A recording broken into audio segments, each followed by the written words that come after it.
Assalamu alaikum masu sauraro, barkanmu da sake kasancewa da ku a cikin cigaban littafinmu na ɗaurin ɓoye. Idan wannan shi ne zuwanki na farko ko zuwanka na farko, muna roƙon da ku danna mana subscribe sannan ku danna alamar ƙararrawa domin sanar da ku sababbin shirye-shiryenmu da zarar mun ɗora.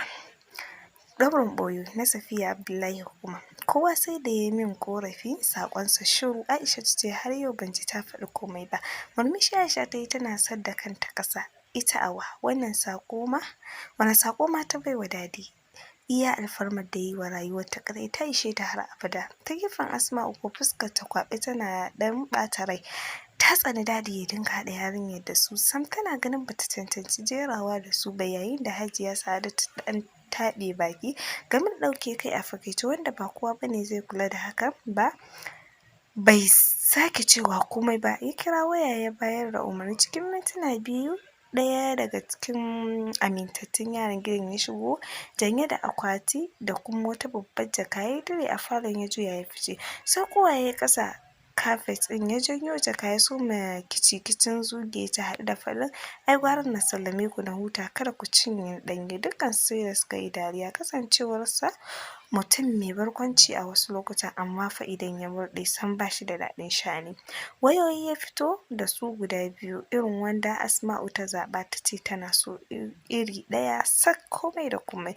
Waya ce sabuwar shigowa mai ɗan karen tsada da kyau, ya miƙa wa Asma'u cike da murna da zumuɗi ta amsa tana jujjuya ta ranta fari ƙal. Sai dai tuni murnarta ta koma ciki sanda ta ga ya miƙa wa Aisha irin tata wayar sak. Farin cikin da ke kan fuskarta ya koma ɓacin rai.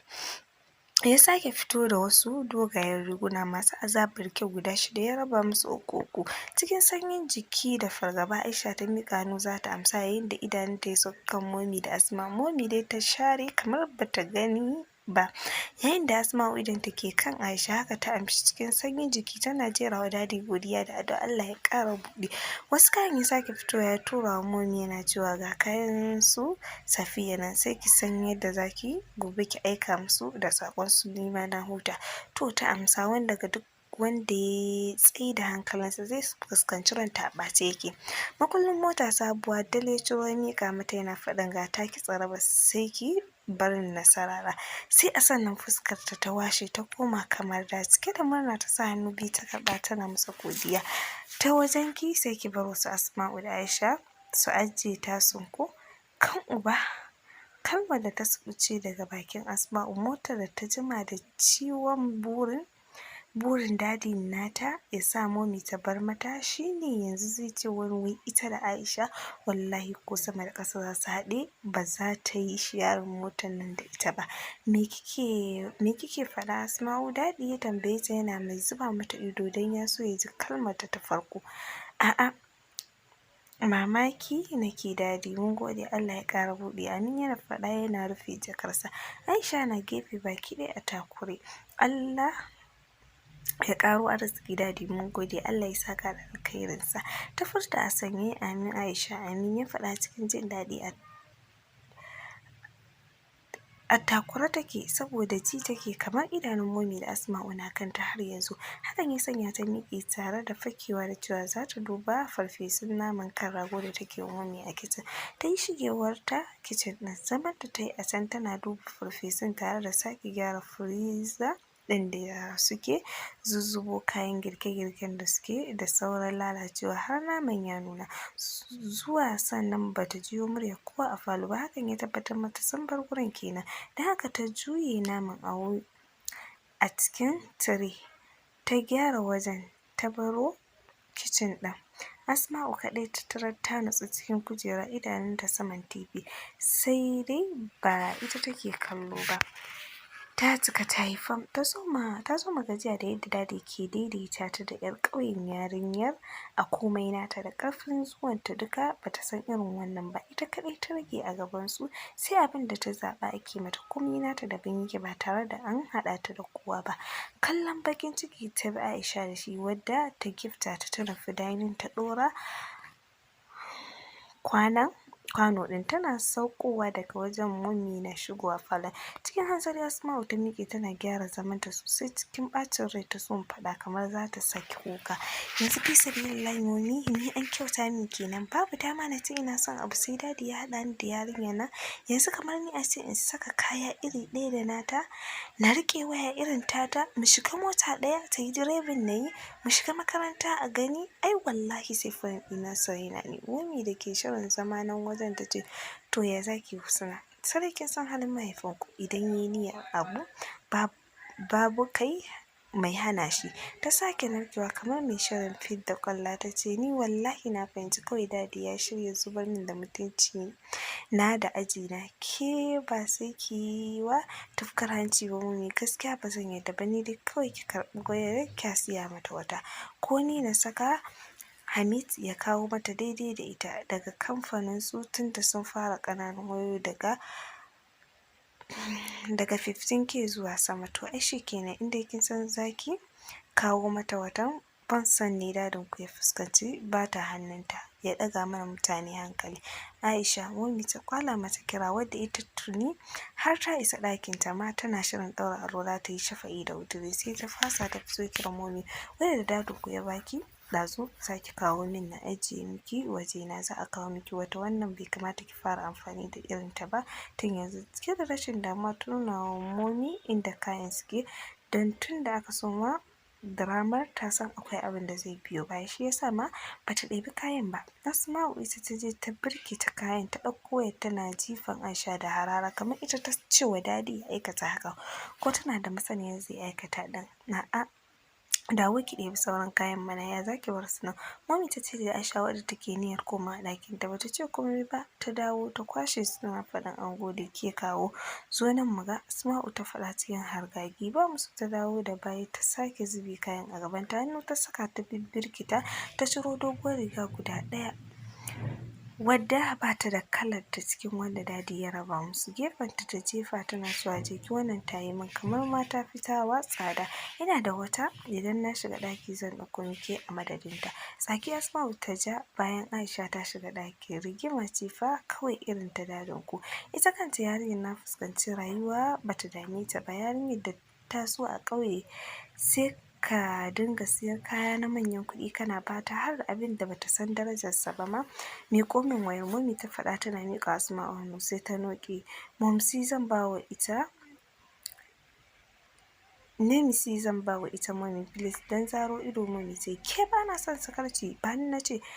Cikin shagwaɓa ta ce, haba mana Mummy kin san yar waye ne cikin garin nan, wallahi na san na bata wannan waya as a gift ba ƙaramin ɗaga min aji kyautar za ta yi ba. Harara Mummy ta watsa mata yar banza, sai shege son suna da tara ƙawaye, thank you my mom, I love you so much, ta faɗa tana tsalle haɗe da faɗuwa saman kujera cikin farin ciki, ta tabbatar gobe za ta yi abin da kowacce sai ta kalle ta cikin ƙawaye.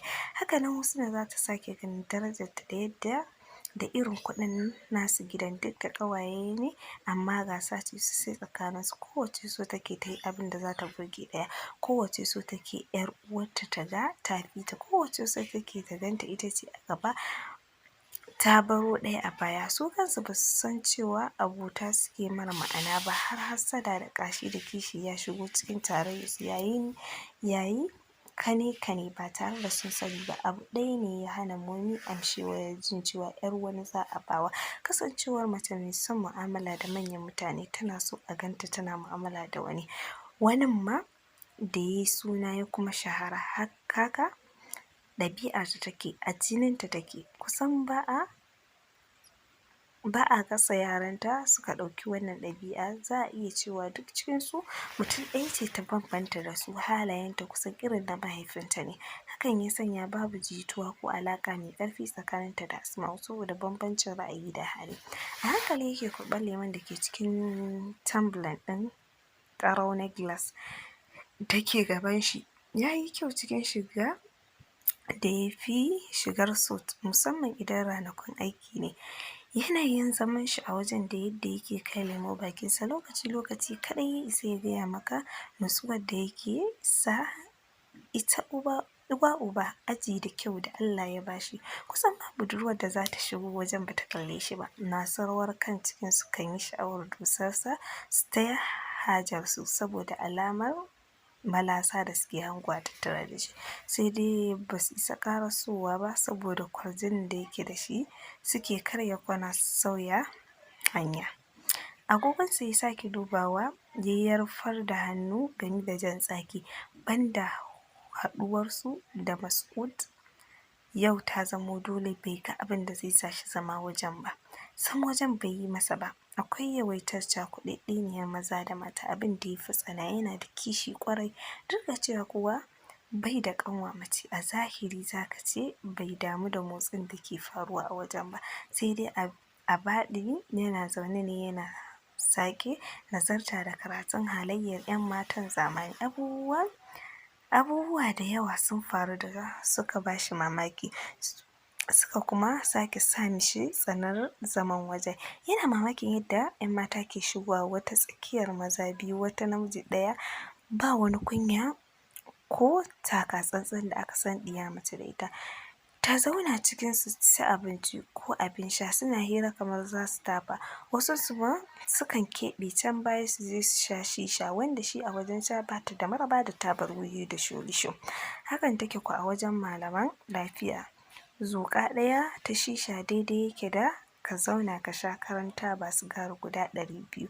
Yana da yaƙinin mafi yawansu ba nan suka ce wa iyayensu za su ba, suna iya ƙarya da sunan mabambantan wurare da sunan cewa can suka nufa, su binne iyayen har su zo su koma ba su fuskanci komai ba.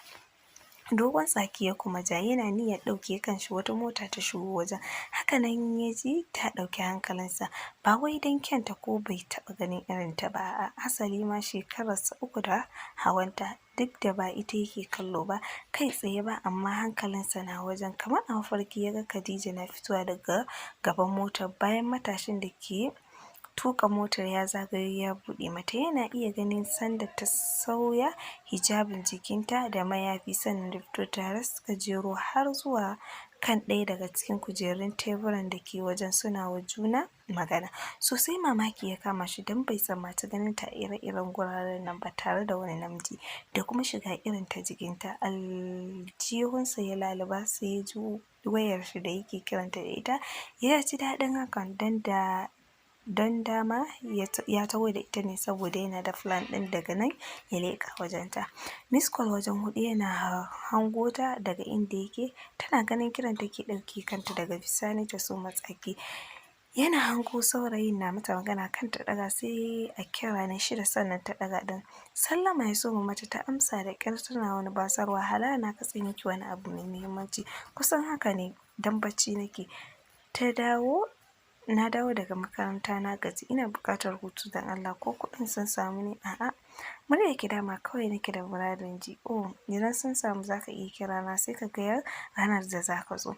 Ko kafin ya kashe tashi wayar tuni ta datse ta nata layi, yana iya hango yadda take yatsa fuska sannan daga bisani ta wurga wayar jaka ta sake tattara hankalinta ga saurayin. Yana shirin ɗauke idanunsa ya hangi sanda ya amshi jakarta ya saka mata kuɗi a ciki, kanshi ya kawar sannan ya miƙe tsaye bayan ya ciro wayar shi yana lalubar lambar Mas'ud, ranshi a ɓace. Shi yasa ya tsani jira, ba don Mas'ud ɗin ya tsaida shi da alƙawarin yana hanya ba da bai zauna wajen har idanunsa sun gane masa abin da ya gani ɗin ba. Afuwan boss, afuwa don Allah, it's too late. Na yi cancel ɗina na yau, na zauna jiranka duk da muhimmancin da lokacina yake da shi, sai dai wani lokacin kuma idan na samu chance na kira ka ne na gaya maka kar ka ƙara so baka kuma same ni ba. Ya ƙarashe faɗa yana shigewa bayan motar shi da Jibrin ya buɗe masa sannan ya kashe wayar ya ajiye ta gefen shi. Idanun shi na kansa har sanda direba ya soma jan mota suka soma barin wajen. Idanunsa ya lumshe, sanyin AC da ke cikin motar yana ratsa shi sosai, zuciyarsa na zafi, duk wani hope nashi yana sake raguwa sosai fiye da kowane lokaci. Sunayen Allah yake jerowa ɗaya bayan ɗaya cikin zuciyarsa kamar yadda ya saba duk sanda ya ji ɓacin rai. Bai yarda ya zauna zuciyar shi na soyuwa haka nan ba tare da kiran Allah ba.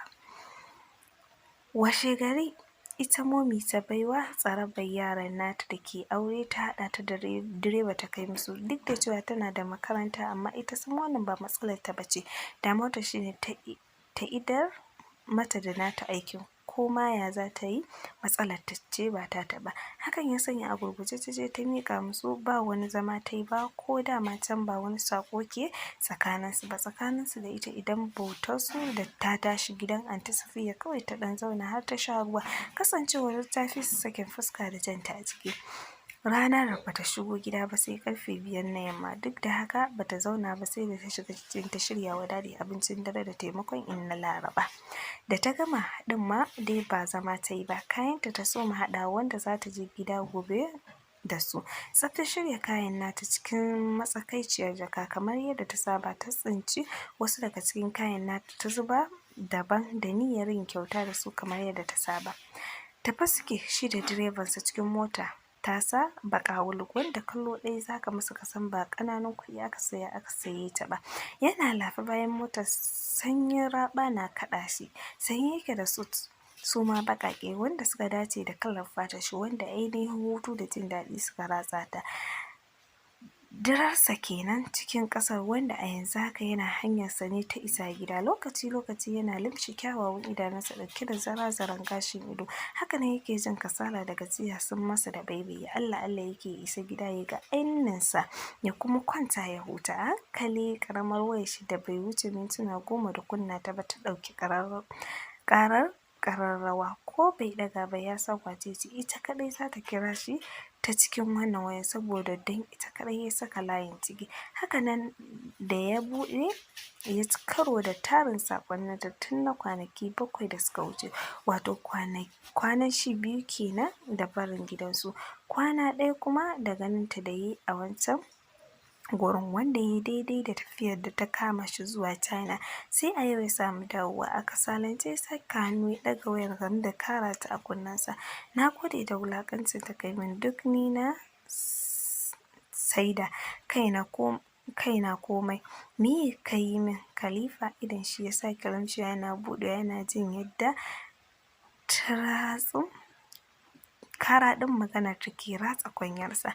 Afuwan Dijana, ya faɗa cikin ƙarfin hali da danne ɓacin ranshi a kanta, wanda ya haifar da sanyin muryarsa. Sanyin muryar da ta kashe mata jiki tare da sauke kaso 50 cikin 100 na bala'in da ta so yi.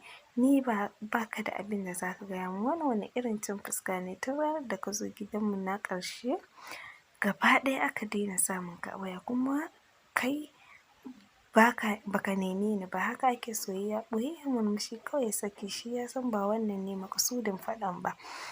A baya ba ta taɓa neman sa ko damuwa da duk kwanakin da ya ɗauka bai je gidansu ba ko ya neme ta ba. Idan ya neme ta falillahi alhamd, idan ma bai neme ta ba duk ɗaya, wai mamaci ya karye. Ai na ce ki yi haƙuri ko? Wayar tawa ce ta samu matsala, sai yau na samu na karɓo daga wajen mai gyara. Ya ƙarashe magana yana istighfari cikin zuciyarshi. Daga can ɓangaren Khadija dum ta yi, tana sake ji cikin zuciyarta jikinta lalle Muhammad ɗin bai dace da ita ba sam. Baiwar kyau kawai Allah ya masa, wanda ba za ta bari kyansa ya ruɗe ta ba ta shiga gidan da ba shi take da buri ba. Wani irin gyaran waya fi sabilillahi, wayar tashi da ko tata wayar ta fi ta tsada. Dan ranar farko da ta fara ganin wayar sai da ta sake kallon ta, gaba ɗaya ba za ta wuce 10,000 ba. Kawai ka faɗi me ya hana ka dawowa, ko babu waya ai ƙafafunka za su iya kawo ka, ko kuɗin ne ba za ka iya bada ba shi ya sa ka janye jiki. Maganar ta ba shi dariya, bai san murmushin da ya fito fili ba, sai da ta ce dariya na baka. Cikin waskewa ya ce a'a ba haka ba ne, gani na yi kyan kusa can ko abin da ya hana ni zuwa dawowa, kawai dai kuɗin ne ba su samu ba, kuma ina kunya na zo miki haka. Ranta ya yi ƙololuwar ɓaci. Haka za ta aure shi, mutumin da ya kasa mata kyautar naira 30,000 kacal. Ina zai samu kuɗin aurenta? A gabanta kowacce cikin ƙawayenta suka dinga karɓa alat na kuɗaɗe daga samarinsu. Mai ƙaramin kuɗi cikinsu ita ce wadda aka turo 30,000, sai ita za ta tashi a tutar baya. Kana nufin duk jiran da na yi ya tashi a banza kenan? Ba zan samu ba. Sake gyara kwanciyarsa ya yi bayan motar. Sanyin AC na ratsa shi, cikin kwantar da murya kamar gaske ce, ni ban ce ba za ki samu ba. Ai Allah shi ne mai bayarwa, shi ke kuma azurta bawa a duk sanda ya so.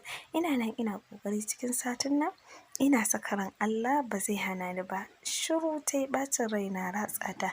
Ai shi kenan abin da ta iya faɗa kenan ta katse kiran waya ya cire a kunnensa yana kallon ta ya sake sakin murmushi kawai yana girgiza kai.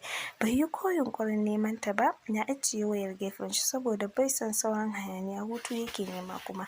Har suka isa gida yana tunanin rayuwa da irin darussukan da ya samu masu tarin yawa dangane da halayyar 'yan matan zamanin nan. A nutse ya yi sallama cikin falo alfarma wanda yake mamallakin mahaifiyarsa. Falo ne da ya wadata da dukkan wani nau'i na kayan more rayuwa. Dattijuwa Anne na zaune cikin ɗaya daga cikin kujerun tana sauraron hadisai daga hadisissuka a tashar talabijin ta Saudi Sunna tare da kallon masallacin ma'aiki da suke nunowa lungu da saƙon shi. A hankali ta cire kai tana amsa sallamar tashi. Fuskar ta ƙunshe da fara'a yayin da bakin ta ke furta masa marhaban lale cikin ƙauna irin ta ɗa da mahaifi. Ya iso gaban ta suka shiga gaisawa cikin nuna wa juna kulawa. An dawo lafiya? Lafiya alhamdulillah Anne cike da nasara. Alhamdulillah rabbil alamin ta faɗa tana haɗe hannayenta waje ɗaya kamar mai addu'a. Kansa ya sake ɗagawa ya dubi Saudi Sunna sannan ya kuma duban Anne cikin murmushi. Koyaushe cikin shauƙin wajen nan kike Anne? Murmushi ta sake masa mai sanyi irin na manyan dattijo sannan ta ce banda abinka Khalifa wannan waje ko sau nawa musulmi zai je ai ba zai rabu da shauƙinsa ba, ba zai ƙi ya dawwama a nan ba har ranar mutuwarsa. Gaskiya ne ina ga ki soma shiri zan sa Khalifa ya shirya miki. Zan sa Khalid ya shirya miki komawa can cikin watan nan ko sati huɗu ki je ki sake yi. Murmushi ya sake yalwata kan fuskarta farin ciki tare da alfahari da tilan ɗin nata ya sake mamayarta. Bai wasa da duk wani abu da ta nuna tana muradi ko da iya kan fuskar ta ya fuskanci haka. Kwata-kwata watan ta 3 cikin na 4 da dawowa daga Umara. Ba matsala Khalifa murmushi ya sake har abadan Anne ina fatan mu tserewa matsala ko sau nawa muke da buƙatar zuwa ki faɗi. Kawai yaron ki a shirye yake da ya kai ki. Uwa ce ke da ba kowane ɗa yake dace da irin ta ba. Har abada ba zan manta da sadaukarwar ki gare mu ba. Alhamdulillahi allazi bi ni'imatihi tatimmu salihat. Allah ya ci gaba da yi wa rayuwa albarka, ya tsare ka, ya maka jagora. Allah ya zama gatanka kai da 'yan uwanka, ya haɗa ka da mace ta gari. Amin ya Allah Anne. Allah ya ƙara lafiya da nisan kwana. Amin amin ta faɗa tana murmushi. Ya buɗe bakinsa zai sake magana ya ga shigowar ta falon hannunta riƙe da wani kyakkyawan kwando. Kwanon tangaran tana sanye cikin shadda gizna ruwan hanta wadda aka yi wa ɗinkin buba da ado mai kyau. Tun daga sama har ƙasa ta yi ɗaurin zamani tare da buga kwalliya sosai. Suna haɗa ido ta soma jifansa da murmushi. Janye idonsa ya yi a hankali ya maida kan Anne yayin da take ƙarasowa kusa da su. Ta ajiye kwanon gaban Anne sannan ta zauna tana faɗin barka da dawowa yaya Khalifa. Yawwa sannunki Amal. An dawo lafiya ya hanya ta faɗa tana murza yatsunta kanta a ƙasa alamun jin kunya. Ya sake duban ta ya ɗauke kai sannan ya miƙe yana cewa alhamdulillah ya su mami lafiyar su ƙalau suna gaida ka masha Allah. Anne zan shiga na yi wanka na huta. Daga kanta Amal ta yi da sauri tana duban shi. Ya Khalifa ga abinci can na shirya maka fa. Ta faɗa a narke tana duban shi. I'm okay na fi buƙatar na huta ya faɗi yana so motsawa alamar zai wuce na. A'a ai ba a yi haka ba ka je ka yi wanka sai ta miƙo maka ko a can sai ka ci. Cewar Anne wadda bata so Amal ɗin ta ga kamar yawa gwasale ta ne ƙoƙarinta ne saboda tunda ya kira Anne ya ce mata sun taso take rawar ƙafa. Ba damuwa Anne ya faɗa yana ɗaukar safar shi da ya cire ya yi gaba. Sai da ya kashe wayoyinsa kaf sannan ya rage kayan jikinsa ya faɗa banɗaki. Mintuna 30 ya yi sannan ya fito yana shirya cikin jallabiya mai gajeren hannu. Yana cikin fesa turare ya jiyo knocking daga can kofar falon shi. Ya ajiye turaren yana ɗaukar wayarsa ƙwaya ɗaya ya kunna ta sannan ya fito zuwa falon. Amal ce ita da mai aikin Anne Rariya wanda ke ɗauke da kwanukan abinci. Sakin kofar yayi Amal ta amshi kayan abinci daga hannun Rariya ta shigo ciki kasancewar ta sani bai son kowa na shigo masa ɓangaren barkatai. A gaban shi ta dire kwanukan abincin sanda yake waya da PA ɗin shi kafin ya kammala har ta gana gama zuba masa komai ta sami gefen shi ɗaya daga cikin kujerun ta hakimce tana satar kalashi. Ba ƙaramin so take yi wa Khalifa ba, ji take kamar ta buɗe ido ta ga ya zama nata, komai nashi ya yi mata sak irin mijin da ta sha zanawa a mafarkinta, kyakkyawa mai ƙirar ƙarfi, mai aji, mai kuɗi, kana mai ɗimbin ilimi. Haɗa idanu suka yi sanda ya ɗauki plate ɗin da ta cika da fried rice da gasasshiyar kaza a gefe. Ɗaya daga cikin ɗabi'arsa sam bai son kallo, a natse yake juya abincin tare da cewa akwai wani abu da ya yi saura ne Amal, kina iya tafiya. Shakuɓe masa ta yi tana noƙe hanci. Haba ya Khalifa, wani irin na tafi bayan hira nake so na taya ka. Yaushe rabon da mu haɗu don Allah, amma kai ko irin nunawa na ma baka yi ba. Fararen idanunsa ya watsa mata yana tauna abincin bakinsa a hankali.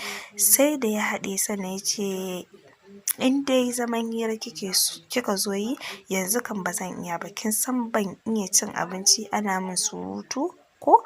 Kai ta sadda ƙasa, ka yi haƙuri. To sai ta ɗan bashi tausayi kaɗan, banda ya riga ya gama farke layas ita da mahaifiyarta, bai tunanin zai iya tsallake wata kuwa ita yarinya a yadda take bin shi sau da ƙafa. It's okay, ki je ki ciki, idan na yi bacci na tashi zan shigo sai mu hira ko. Tom ta faɗa tana miƙewa tare da ficewa daga falon.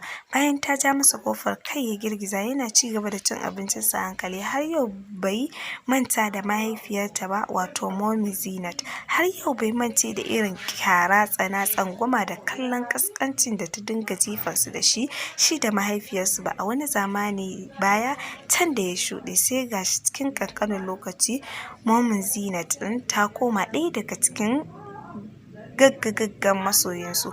Abin da mamaki da kuma ɗaure kai a wajen shi, sai dai ga duk wanda bai san abin da ya faru shekara kusan 15 baya ba, zai yi zaton soyayya ce daga Allah Mommy Zinat ɗin ke musu. Da wannan tunanin ya kammala a nan kan dogon kujerar da yake kai ya miƙe. Kan wani lokaci bacci ya yi awon gaba da shi, kasancewar tafiyar da ya bai samu isasshiyar baccin da ya kai awa 4 ko 5 ba. Tun da suka shigo siririn titin da zai sada ka da ainihin ƙauyen nasu, tunaninta ya rarrabu kashi-kashi. Kamar yadda ta saba kowane lokaci idan za ta sauka a wannan gidan, za ta fara yaɗa zango gidan su mahaifinta ko gidan su mahaifiyarta ko kuma gidan Goggo Lami. A sa ranta gidan Goggo Lami ta fi sha'awa ta sauka, sai dai hakan ka zama tamkar ta aikata wani laifi ne a duk sanda labarin zuwanta ya iske gidansu mahaifiyarta har ma da na mahaifin nata. Za su yi ta mata fassara daban-daban kamar yadda suka saba, duk da cewa a da ba wai sun damu da rayuwarta ba ne, sai dai a yanzu suna son nuna sun damu da rayuwarta ta, ko dan ɗan ƙaramin alkhairi da take riƙowa ta zo musu da shi, wanda hakan ya ɗan sauya yanayin mu'amalarsu da dangantakarsu.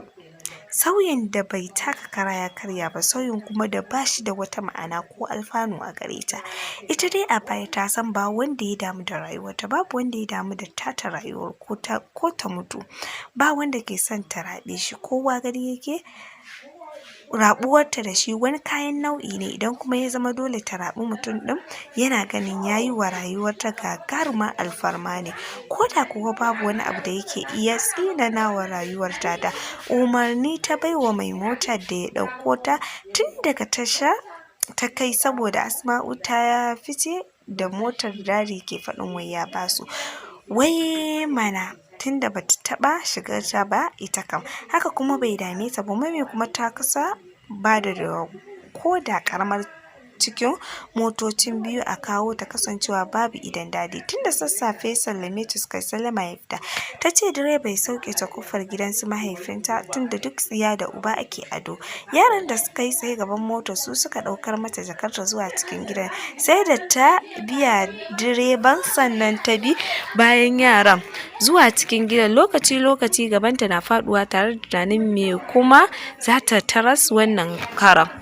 Kamar koyaushe, kamar kuma kowane lokaci irin wannan, dukkan matan sassan da ke gida na gindin katuwar kusan itace ta zama wajen hutawarsa a duk sanda rana ta kwalle a sararin subhana. nan ne dai wajen zama, masu sana'a na yi, masu gulma da sa ido ma duka suna yi, masu ayyukan gida ma duk sukan jibge a nan, wasu bisa shimfiɗar tabarmar kaba, wasu kan kujerar yar tsuguno, yayin da wasu ke a tsaye suna surfe ko wani aiki na daban. Bishiya ce da Allah ya mata yalwar inuwa da kuma iska, har wani bai takura wani, wajen zama ya ishe su a wadace. Tunda ake shigowa da jakarta, yanayin hayaniyar da ke wajen ta ragu, kowa ya mai da hankalinsa kan ganin shigowarta. Mata ne akalla sun kusa su 10, kowacce idanunta a kanta tana ƙare mata kallo. Ta saba da wannan kallon tun san da yake muguwar guba ce a rayuwarta, balle yanzu da kaifin wannan gubar ya ragu, sai dai abin da ba a rasa ba. Fuskar ta a washe ta zauna gefen tabarmar da tatuwa take kai, ita da fattalarta Karima ke kai suna irga soyayyar tunkuza, wadda da alama ba su jima da kammala aikinta ba saboda yanayin maikon da ke jikin zannuwansu da rigunansu, kowacce da yanayin da ta amsa mata, zuciyar kowaccensu da abin da ke sakawa. Tsawon mintuna ta yi a cikinsu tana ta tambayar 'yan uwanta da ke gidajen aure da iyayenta maza, waɗanda dama ta tabbatar suna gona, su da yaransu maza wanda suka tasa, sai ƙananu da aka bari a gida, matan kuma matasa da basu yi aure ba na wajen talla. Kana daga bisani ta tambayi kakarta wadda take mahaifiya ce ga mahaifiyarta, Hafsatu, wadda suka kira da Inna Yalwa, tana rumfarta tana hutawa. Cewa Lami, wadda ta maida taɓaryarta cikin turmi bayan ta watsa dawar da za ta surfa. Ta san dama Arna kasancewarta mace mai shegen mulki ga duk wanda ke kasanta da nuna isa, ba ta as cikin gidan. Yawancin irin wannan lokutan tana rumfarta zaune, sai dai ta wurgo umarni kuma dole a bi, walau 'ya'yan nata ko matansu ko su kansu jikoki. Alai kuwa a sanda ta ɗaga labulen da ke rumfar tara, sai ta same ta zaune saman tabarmar karauninta, falon nata a share kalkal, wanda ta san aikin ɗaya daga cikin surukan nata ne, wanda duti suke, kafafunta miƙe abinta. Haular ɗaya daga cikin surukanta tana murza mata goro a magogin ƙarfe, tana watsawa bakinta, ba wai don ba ta da haƙori ba, a'a da saura, tsabar mulki ne da ganin dama. Fuskarta a sake ta yi salama, yayin da Inna Kul ta ɗago kai tana duban ta. Hala kin ji zuwan waccan uwar taki, shine kika kwaso kafa kika taho, bayan kin san babu abin da zai sauya zuwan ki, banza zaman ki banza. Sosai kalaman suka soki zuciyar ta, duk da cewa ta jima tana jin ire-iren waɗannan kalaman daga bakin Inna Kulu, sai dai har yau ta kasa sabawa, ta rasa sai yaushe wannan ɗaurin ɓoye zai warware, sai yaushe komai zai gyaru, yaushe za ta yi dariyar farin cikin da za ta ratsa har ƙasan zuciyarta kamar kowace 'ya. Bata amsa mata ba, har ta zauna gefen tabarmar da take kai tana gaida Haule. Ta amsa tana miƙewa tare da gyara ɗaurin zaninta, da alama ta gama murza goron. Kallonta Inna Kulu ta yi, ki kira min Karima. To ta amsa tana fita, sai da ta fice sannan Inna ta mai da kallonta kan Aisha. Uwarki kika biyo ko? Ta sake maimaitawa bayan ta amsa gaisuwar da Aisha ta mata, kai ta kaɗa ranta a ɓace. Ki bar wannan maganar Inna Yalwa, ni baffa na zo duba, an ce min bai da lafiya. Kan lallai Allah ya sa da gaske ki. Ya kika baro su Sa'adatu? In ce dai ba kya musu wani mugun halin naki ko?